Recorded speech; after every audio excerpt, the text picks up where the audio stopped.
नमस्कार सर, बहुत स्वागत है आपका इंडिया न्यूज पे। धन्यवाद। आज धन्यवाद। हमारे साथ रिटायर्ड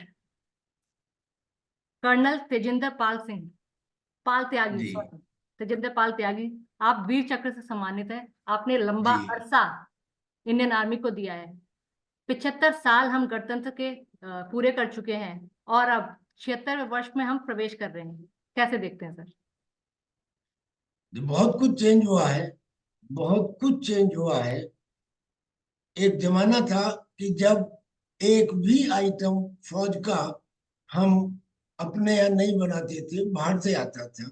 जी, आज स्थिति ड्रामेटिकली चेंज हो गई है। आज हम कम से कम 85 ऐसे वेपन्स हैं जो बाहर के देशों को भेज रहे हैं। ये तो डिफेंस में हुआ। इंफ्रास्ट्रक्चर में बहुत चेंज हुआ। एक जमाना था कि जब हमारे पार्लियामेंट में ये कहा जाता था कि हम बॉर्डर एरिया में एलएसी पे इसलिए सड़कें पुल वगैरह नहीं बना रहे क्योंकि चीन आ गया तो उनका इस्तेमाल करेगा। यानी कि कितना डरा हुआ एटीट्यूड था। और आज ये है कि हमने दौलत बेग ओल्डी तक, वो सबसे highest point in the world, वहां पे हमने अपना एयरफील्ड बना लिया। ये तो डिफेंस में होगा। लेकिन इसके अलावा कुछ ऐसे इम्प्रूवमेंट हुए हैं, जैसे चंद्रयान में, चंद्रयान 3 का मून के साउथ पोल के नजदीक first time in the world जाके हिंदुस्तान का वहां पे लैंड करना, और जो उसका टच डाउन था कितना स्पेसिफिकली, यानी कि वो हिंदुस्तान की टेक्निकल इनोवेशन को दर्शाता है। अच्छा, अब ये तो छोड़िए कि साइंस एंड टेक्नोलॉजी के अंदर जो डेवलपमेंट हुए, इसके अलावा जो हिंदुस्तान के लोगों में है, एक बदलाव आया। एक जी। बदलाव आया, जैसे राम जन्म का अभी अयोध्या में हुआ। प्राण तो प्रतिष्ठा हुई उसके थी। बाद में, हाँ, उसके बाद में लोगों को अब ये लगने लगा कि जैसे ये एक नए कालखंड का उद्गम हो रहा है। एक बिल्कुल। नई चीज पनप रही है। हिंदुस्तान में जो एक डिफेंसिव एटीट्यूड था, आज वो एक सबल और ताकतवर एटीट्यूड बन के नजर आ रहा है। फौज के प्रति भी नजरिया बदला है। अब सेमीकंडक्टर, हम ताइवान का नाम बार बार क्यों लेते हैं? ताइवान एक छोटा सा कंट्री है, लेकिन सेमीकंडक्टर बनाने में उसने वो अहमियत पैदा की है कि सारी दुनिया उससे खरीदती है। अब हम हिंदुस्तान को सेमीकंडक्टर का हब और इलेक्ट्रॉनिक्स इनोवेशन का हब बनाना चाहते हैं। बाकायदा एक डिवीजन उसके लिए नॉमिनेट कर दी गई है। तो हर एंगल से जब हम देखते हैं, बदलाव आया है। जी। हाँ, ऐसे टाइम पे जब हम शौर्य को सल्यूट करते हैं, तो एक बात का हम जिक्र करना चाहेंगे कि इंडिया गेट के ऊपर जो नाम लिखे हुए हैं, वो जी। उन सिपाहियों के हैं जो फर्स्ट वर्ल्ड वॉर में अंग्रेजों के लिए लड़े थे। आज तक हम जब भी गए तो उन्हीं को जाके सैल्यूट करते सैल्यूट रहे। करते हैं, अब बिल्कुल। वार मेमोरियल बन गया। हम्म। वार मेमोरियल में भी करीब 5,000 उन सिपाहियों के नाम लिखे गए जिन्होंने 1947 से आज तक शहादत दी। एक सवाल ये उठता है कि आजादी मिली कैसे थी? ये जो कहा जाता था ना कि दे दी हमें आजादी बिना खड़क बिना ढाल, डर, झूठ, हाँ। गलत, एब्सोल्यूट। असलियत में आजाद हिंद फौज की वजह से आजादी मिली। उसमें 60,000 सिपाही थे। 60,000 में से 26,000 ने शहादत दी, जिनमें से केवल 3,000 उन सिपाहियों के नाम हमारे पास उपलब्ध हैं। हम्म। बहुत अच्छा होगा कि अगर इंडिया गेट पे इन 3,000 सिपाहियों के नाम भी नाम लिख भी दिए दर्ज हो। जाएं। इस सरकार ने एक बहुत अच्छा काम किया, वहां पे नेताजी सुभाष चंद्र बोस की मूर्ति स्थापित की। वहां उन्होंने एक म्यूजियम उनका बनाया। आजाद हिंद फौज की एक टुकड़ी को भी 2019 में उन्होंने रखा था रिपब्लिक डे परेड में। तो अगर आजाद हिंद फौज के इन 3,000 सिपाहियों के नाम वहां डल जाते हैं, तो कम से कम ये तो पता लगे कि ये जो 15 अगस्त है, जिसके लिए हम गाते फिरते हैं कि आजादी का दिन आजादी है, का वो तो विभत्स दिन था। उस रोज तो कितनी मारकाट हुई, कितने लोग मरे, ट्रेन की हाँ, ट्रेन कटे पार्टीशन हो हुए रहा था लोग, तो बहुत सारी मारकाट दोनों तरफ से हुई है। पार्टीशन था। लेकिन 14 अप्रैल को क्यों भूल गए? 14 अप्रैल जब मणिपुर में मोइरंग में नेताजी सुभाष चंद्र बोस की आजाद हिंद फौज ने अंग्रेजों को ऐसे हरा के भगा दिया था जैसे अमेरिका अफगानिस्तान से दुम दबा के भागा था, उसके बाद भी उस 14 अप्रैल का या मणिपुर के उस मोइरंग का, जहाँ नेताजी का मेमोरियल है, वो था। पहली आजादी तो वहां से प्रारंभ हुई थी जी हिंदुस्तान में। 4 महीने सरकार चली थी, बाकायदा एक एम्बेसी एस्टेब्लिश हुई थी रशिया में भी, साइबेरिया में, आजाद हिंद फौज की। लेकिन उसको दबा दिया गया, उस हिस्ट्री को। उस अब ये भी एक बड़ी बात है जो मैं बदलाव देख रहा हूँ पुरानी हिस्ट्री के अंदर। जिन चीजों को दबाया गया और जो सबके सामने आनी चाहिए, वो सबके सामने लाई जा रही है। इसलिए मैंने इस बात का जिक्र किया कि आजाद हिंद फौज के सिपाहियों का नाम भी आना चाहिए। नाम भी जरूर आना चाहिए। सर वैसे तो हमने अच्छा। आपकी आजादी के, आपकी वीरता के बहुत किस्से सुने हैं। खासतौर पे 1971 का जब जिक्र आता है, तो एक किस्सा मैंने बहुत पहले पढ़ा था कि 5 सिपाहियों को, 5 जवानों को आप लाद कर लाए थे और दुश्मन की बॉर्डर पार करके आप गए थे। वो क्या किस्सा है, जरा आपसे सुनना चाहते हैं। देखिए, मैं उसको शॉर्ट में सिर्फ इतना बता दूं कि मुझे काम दिया गया था एक एंटी टैंक क्रॉसिंग बनाने का, अपर बैरी कैनाल के ऊपर। 1 घंटे के अंदर उसे बनाना था, बना गया, कोई प्रॉब्लम नहीं थी। लेकिन सामने जो गांव था, चीना बेदी चंद गांव, वो टीना बेदी। पाकिस्तान का था। और उन्होंने वहां से फायरिंग की, मेरे 5 जवानों को गोली लग गई, किसी के हाथ में, किसी के पैर में। वो गलती से बताए हुए आर्मी के बजाय वो दुश्मन के गांव में चले गए, सरकंटे के झुंड में जाके फंस गए। मैं भी क्रॉल करता हुआ उनके पीछे कहा, और मैंने कहा कि वापस चलो। कहने लगे, साहब ये पानी की वजह से हमारे हाथ अकड़ गए, हम तो हथियार भी नहीं उठा सकते, अब कैसे करें। 2 इंच 3 इंच वाटर का फायर आ रहा था। मैंने कहा, यार थोड़ी देर में या तो बरबर आ जाएंगे। तो मैंने उनसे कहा कि मैं जाता हूँ। कहने लगे, साहब हमें छोड़ के चल दिए। हमने कहा कि अगर मैं जिंदा वापस पहुंच गया तो मैं ईश्वर को साक्षी मान के वादा करता हूँ कि वापस आऊंगा और तुमको लेके जाऊंगा। मैं वापस गया, एक टैंक से किसी तरह से कांटेक्ट किया और शॉर्ट में उनसे कहा कि मुझे 5 आदमी दे दें और कवरिंग फायर दे दें 15 आधा घंटे का। उन्होंने कहा कि no question of giving you any man, yes we can give you covering fire. उन्होंने कवरिंग फायर दिया। हम दोबारा वहां क्रॉल करते हुए गए, मैं और मेरा बैटमैन, पांचों थे। उन दिनों में मैं जरा तकड़ा और ज्यादा था, तो मैंने एक को अपने कंधे पे लादा, दूसरे को उसके पे, एक को ऐसे हाथ से पकड़ा, एक को, दोनों ने मिला, 5 सिपाहियों को 2 आदमियों ने अपने ऊपर लाद लिया और क्रॉल करके वहां से कहीं से वापस आए। वापस आए।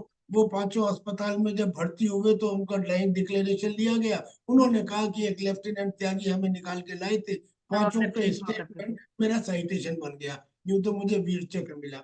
लेकिन उस लड़ाई में तो बहुत काम हुए थे, 3 दिसंबर से 17 दिसंबर 17 तक। दिसंबर तक। कभी बनने का, कभी एक्सप्लोसिव हटाने का, ये काम हम करते रहे। खैर, जो कुछ भी किया, लेकिन अब हमें थोड़ी सी अच्छी शांति अब लगती है, क्योंकि इससे पहले फौज के साथ में जितना गलत व्यवहार हुआ है, आप कल्पना कीजिए कि 1971 में जो शहीद होते थे, पोटली में उनका थोड़ा बहुत शरीर जो बचता था, बचता था उसे वो। बांध के हमारा जी। एक जेसीओ गांव में ले आता था। अब हम्म। कम से कम एक तिरंगे में लपेट के लपेट के जाती है तो। तो। हाँ, तो उससे बड़ा फर्क पड़ा है सिपाहियों के लिए।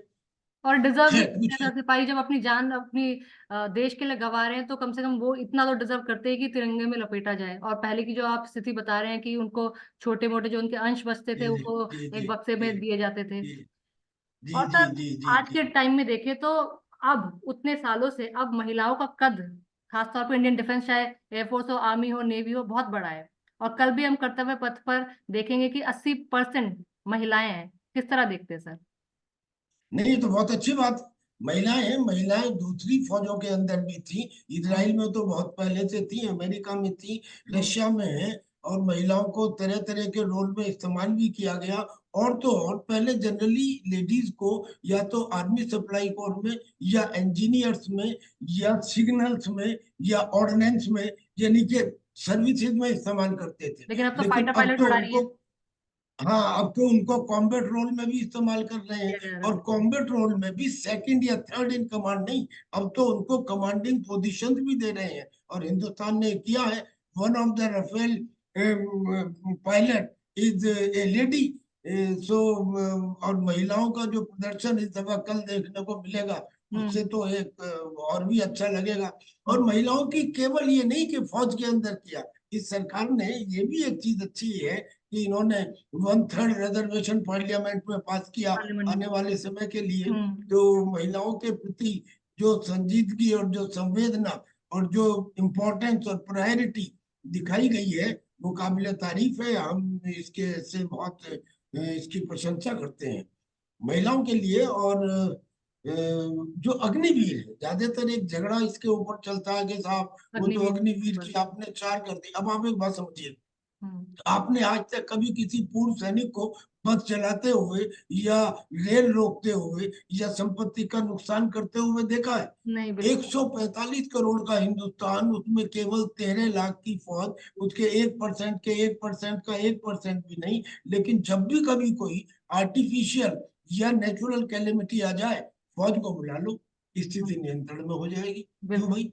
क्या फौज के हाथ में कोई जादुआ डंडा है कि वो 8,000 किलोमीटर समुद्री तट को भी देखे, 9,000 किलोमीटर सरहद को भी देखे, और फिर इंटरनल कैलेमिटी को भी कंट्रोल करे? दरअसल में फौज के हर सिपाही के पास कर्तव्य निष्ठा है, कर्तव्य निष्ठा है, अनुशासन है, बिल्कुल अनुशासन है, बिल्कुल। प्रशिक्षण है और ईमानदारी है। और ईमानदारी। जो उनके पास और है, अब सबसे कल्पना जरूरी सर कीजिए कि पेशेंस है। इतना जी जी अग्निवीर जी को जी लेकर इतना प्रोटेस्ट हुआ था। ये आर्मी वाले, ये फौजी ही हैं जो हर तरफ जी देश को बचा कर रखे जी। हुए हैं। Thank you, thank you. बिल्कुल आप सही कह रही हैं। अब अगर ये स्कीम आईएएस में भी लागू हो जाए।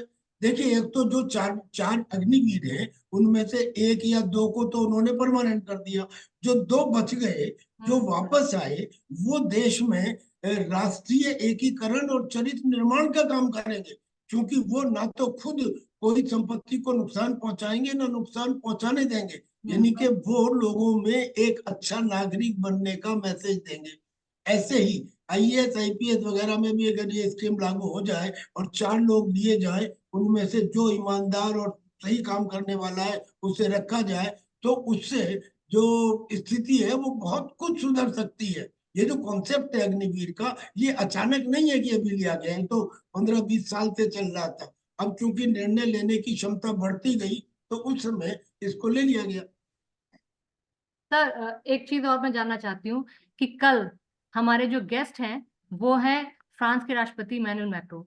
तो इसके पीछे क्या रणनीति है, क्या कूटनीति है कि फ्रांस के राष्ट्रपति को बुलाया गया है? एक तरफ तो जहां राहुल गांधी या फिर कांग्रेस राफेल को लेकर बहुत ज्यादा सवाल सरकार पे उठाते हैं, और खबरें ये निकल कर आ रही है कि हो सकता है समुद्री संस्करण जो 26 राफेल फाइटर प्लेन हो सकता है उनके साथ समझौता किया जाए। इसके बारे में आपको ज्यादा जानकारी होगी, इस पर दृष्टि डालिए सर। जी जी जी जी जी। देखिए, देश काल पात्र के अनुसार इस समय हमारे पास या तो विकल्प था कि हम जो बाइडेन को बुलाएं, या विकल्प था कि मैक्रन को बुलाएं फ्रांस से। हम्म। अब बाइडेन ने मना कर दिया। अच्छा, ये दोनों ही विकल्प बराबर के इम्पोर्टेंट थे, अमेरिका का तो देश के हिसाब से और इनका काल और पात्र के हिसाब से।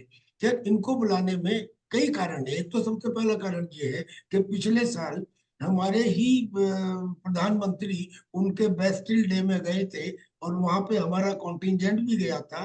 और इस दफा उनका कॉन्टिंजेंट भी यहाँ आ रहा है। और हम्म। हमारी और फ्रांस की एक जैसी समस्याएं हैं एक मामले में, और वो है आतंकवाद। आतंकवाद। जैसे इजराइल आतंकवाद से जूझ रहा है, हिंदुस्तान जूझ रहा है, फ्रांस भी जूझ रहा है। फ्रांस एक लिबरल डेमोक्रेसी है, हम तो खैर मदर ऑफ डेमोक्रेसी हैं। तो जी। फ्रांस को बुलाने का एक रीजन तो ये है कि इट इज रेसिप्रोकेशन। दूसरा रीजन ये है कि फ्रांस ने हमेशा इस बात की वकालत की है कि हिंदुस्तान को सिक्योरिटी काउंसिल में जो P5 है, वीटो पावर्स, उनके अंदर ऐड किया जाए। और जी। एक तीसरा रीजन भी है, और वो तीसरा रीजन ये है जो अभी आपने कहा कि राफेल। राफेल के आने से क्या हुआ है कि हमारी डिफेंस स्टैंड सिस्टम तो ऑफ, बहुत ज्यादा हमारा मजबूत हो ही गया है सर। इसमें तो नहीं, कोई। उससे उससे स्टैंड ऑफ कैपेबिलिटी बढ़ी है। हाँ। स्टैंड ऑफ कैपेबिलिटी का क्या मतलब है? यानी कि हम अपनी जमीन अपनी पे दम रह पर। के मन के ऊपर वार कर बात कर सकते हैं। सकते हैं। और इसीलिए ये और 26 राफेल, यानी कि जो नेवल स्पेसिफिक होंगे, यानी कि जो हमारा एयरक्राफ्ट कैरियर। अब आप इमेजिन कीजिए, एक पानी का जहाज बनाना अपने आप में एक बहुत डिफिकल्ट वर्क है। ऐसे में एयरक्राफ्ट कैरियर आईएनएस विक्रांत जिसके ऊपर बहुत सारे aircraft, it is a township in itself. जब एक एयरक्राफ्ट कैरियर चलता है, तो जी। उसके साथ में destroyer, frigate, torpedo, submarine, warship, ये सब साथ में चलते हैं। ऐसे इसको ये टेक्नोलॉजी बहुत कम देशों के पास है, 2-3 अमेरिका, रशिया, चाइना वगैरह, और अब उसके अंदर हिंदुस्तान भी शामिल है। तो वो हमने किया। एंटी सैटेलाइट, आप इमेजिन कीजिए, यानी कि सैटेलाइट बनाना एक चीज है, हाँ लेकिन अगर कोई दुश्मन का सैटेलाइट हमारी सैटेलाइट से या हमको कोई प्रॉब्लम करे तो हमारे पास एंटी सैटेलाइट टेक्नोलॉजी भी है कि हम बिल्कुल। उसको अटैक कर सकते हैं, उसको डेमोलिश कर सकते हैं। तो ये किया तो फ्रांस के और एक friendly gesture, friendly friendly gesture gesture, कुछ चीजें ऐसी हैं कि जो शब्दों में नहीं, नहीं जो कही। भावों में नजर आती है। आप देखिए किस तरकीब से मैक्रोन ने और नरेंद्र मोदी ने एक दूसरे को गले लगाया है। और हाँ फिर मौके इतना पे। ही नहीं होता, दरअसल में हर चीज के पीछे कोई ना कोई रीजन रहता है। उसको जयपुर ही क्यों ले जाया गया, जंतर मंतर। उसको विशाखापट्टनम क्यों नहीं ले गए? अब हम्म जयपुर में जाके उसको दिखाया जंतर मंतर। हम्म जंतर मंतर क्यों दिखाया? इसलिए कि जो वेस्टर्न वर्ल्ड है, वेस्टर्न वर्ल्ड को एस्ट्रोलॉजी वगैरह में और जो हमारी पुरानी संस्कृति पुरानी थी संस्कृति उसके है। अंदर पूरा विश्वास नहीं है। हम्म अब जब उन्होंने जाके जंतर मंतर पे देखा होगा कि यार कमाल की घड़ी है, इसमें जैसे जैसे सूर्य होता है वैसे वैसे इसके अंदर टाइम आ जाता है, और उस टाइम की एक्यूरेसी +-2 सेकंड होती है। हाँ इतना ही नहीं, उन्होंने कहा सूर्य की रोशनी से हो गया, रात में कैसे देती है टाइम? बोले चंद्रमा की रोशनी से देती है। और हम्म वहां पे जो जंतर मंतर में 14 एस्ट्रोनॉमिकल इंस्ट्रूमेंट्स लगे हैं, उनको देख के जो ये बता दे कि आकाश की ऊंचाई यहाँ से नापी जा सकती है, तारों की गति यहाँ से की जा सकती है, सोलर एक्लिप्स, लूनर एक्लिप्स कब होगा यहाँ से पता लग सकता है। जी चीज जिनको वो इंस्ट्रूमेंट से करते थे, हम इसे नंगी आंखों से देख सकते हैं। नंगी आंखों से तो देख। ये बताने के लिए कि इंडिया कितना रिच है। बिल्कुल। हवाई महल में ले गए। अच्छा, हवाई महल में एक कमाल चीज है, उसको फ्रांस के प्रेसिडेंट को हवाई महल एक पिरामिड है। और पिरामिड की इंपॉर्टेंस या तो इजिप्ट समझता है या हिंदुस्तान समझता है। क्या वास्तु का कल्चर है कि उसमें बैठी हुई औरत एक नीचे देख सकती है कि क्या हो रहा है, और बिल्कुल। नीचे वाले जब ऊपर देखते हैं तो वो दिखता पीछे का हिस्सा है, सामने का नहीं दिखता। और हम्म पिरामिड के अंदर सभी तरह की कॉस्मिक एनर्जीज का ऐसा रेजोनेंस होता है कि pyramid is a source of energy, is a source of cosmic energy. तो पॉसिबल। ये चीजें जो अध्यात्म है, जो हमारी ग्रेट चीज है, वो वेस्टर्न वर्ल्ड को पता लगे, इसलिए वो उनको जयपुर लेके गए। सर माफी चाहती हूँ, समय की थोड़ी कमी है। जाते जाते मैं आपसे जानना चाहती हूँ, कल पूरा विश्व हमारी संस्कृति विविधता और हमारी ताकत भी देखेगा, क्या कहेंगे? बिल्कुल, बिल्कुल, बिल्कुल ताकत देखेगा। पहले तो हमारी महिलाओं की ताकत देखेगा। फिर हम्म महिलाओं की ताकत देखने के बाद वो हमारे चंद्रयान का भी सीन देखेगा, हम्म हमारे शौर्य को देखेगा। ये सब तो ठीक है। मैं एक बात खास तौर पे ये बताना चाहता हूँ कि हिंदुस्तान की जो डाइवर्सिटी है और डाइवर्सिटी के अंदर यूनिटी है, अभी तक तो ये स्लोगन था। इस हाँ स्लोगन को वो मिलता हुआ देखेगा जो अयोध्या में राम मंदिर का जो बिल्कुल बिल्कुल। बना है और वहाँ उनकी प्राण प्राण प्रतिष्ठा हुई प्रतिष्ठा है। हुई है आपने भगवान। देखा पूरे देश में, पूरा पूरा देश एक नाम में हो गया। इस किस्म का छोटे मोटे देशों की जो आबादी है वो 1 करोड़ से कम होती है। यहाँ पे 144 करोड़ एक सौ लोग, चौवालीस और करोड़ पूरा देश राम में, कण कण में पूरा राम देश बसते हैं। राम में हो गया। तो ये चीज जो है, ये हिंदुस्तान में ही देखने को मिलती है। मिल सकती है बिल्कुल। अध्यात्म में से ही हम आगे बढ़ेंगे। यही हमारा रास्ता है। सैनिक और संत ऐसे ही है। मैं एक जरा सा मैसेज देना चाहता हूँ बस, चार सब बिल्कुल। लास्ट पर, वो ये कि हमारे यहाँ ना करुणा, दया, क्षमा, याचना, अतिथि सत्कार, सहनशीलता, ये सब बताए गए हमारे माँ बाप ने, बड़ी और ये अच्छी बहुत बातें कूट हैं। कूट कर भरे हुए मगर हैं। मगर ये केवल परिवार और समाज के लिए है। दरअसल में व्यक्तिगत चरित्र और राष्ट्रीय चरित्र में फर्क होता है। हम्म अगर पृथ्वीराज चौहान ने पहली बार में मोहम्मद गौरी को माफ ना किया होता तो हिंदुस्तान हाँ, का इतिहास आज दूसरा होता। और दूसरा तो होता मेरा जब। आज युवाओं के लिए संदेश ये है कि वो व्यक्तिगत चरित्र और राष्ट्रीय चरित्र को, फर्क को समझे, और इस फर्क को समझाएंगे पूर्व सैनिक। इसलिए स्कूलों में एलिमेंट्री सैनिक ट्रेनिंग अनिवार्य की जाए। बिल्कुल बिल्कुल, मैं भी यही चाहूंगी कि हमारे ऑडियंस ये समझें जो सर ने समझाया कि व्यक्तिगत चरित्र और राष्ट्र चरित्र कितना इम्पोर्टेंट है। सर बहुत शुक्रिया हमारे साथ जुड़ने के लिए। जय हिंद सर। Thank you. जय हिंद।